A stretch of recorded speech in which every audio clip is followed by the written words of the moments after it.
Pour notre séminaire de la fête de Pentecôte, nous avons invité un homme de Dieu qui vient de très loin, mais qui a décidé lui-même de prendre en charge son transport et son séjour. Et donc, quand il est venu, en guise de reconnaissance pour son retour, l'Église a décidé de faire une offrande, une quête spéciale pour lui donner. Il faut être reconnaissant dans la vie, mon frère, ma soeur. Nous lui avons fait la quête, donc le dernier jour. Il a montré le panier, il a dit, voilà, j'ai bien reçu l'offrande spéciale que vous m'avez faite. Je vous remercie, mais je vous retourne cette offrande-là. Je vois que votre église est en chantier. Ce sera ma contribution.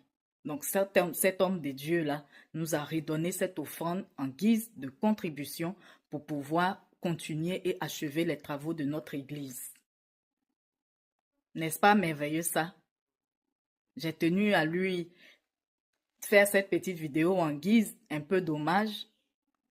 Quand on sait généralement et beaucoup de choses qui se passent, mon frère, ma soeur, si tu as un homme de Dieu, un serviteur, qui lui, il n'a des révélations que pour toi, c'est-à-dire que Dieu lui parle seulement quand toi tu dois lui donner de l'argent, quand tu dois faire des offrandes, quand tu dois prendre en charge sa vie et que toi-même, ta vie n'évolue pas et que ta manière de vivre, c'est-à-dire le salut de ton âme, n'intéresse pas cet homme de Dieu-là, il faut fuir.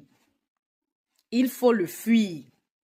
En même temps, je ne suis pas en train de te dire de ne pas soutenir l'œuvre de Dieu, de ne pas soutenir les serviteurs de Dieu.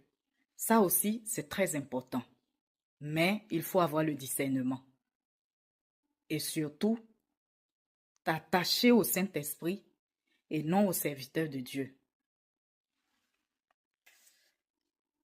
Mon frère, ma soeur, Jésus nous aime et il veut que nous soutenions l'évangélisation dans le monde. Que Dieu bénisse spirituellement et physiquement cet homme de Dieu et tous ces hommes de Dieu dans le monde qui œuvrent sincèrement pour le salut des âmes.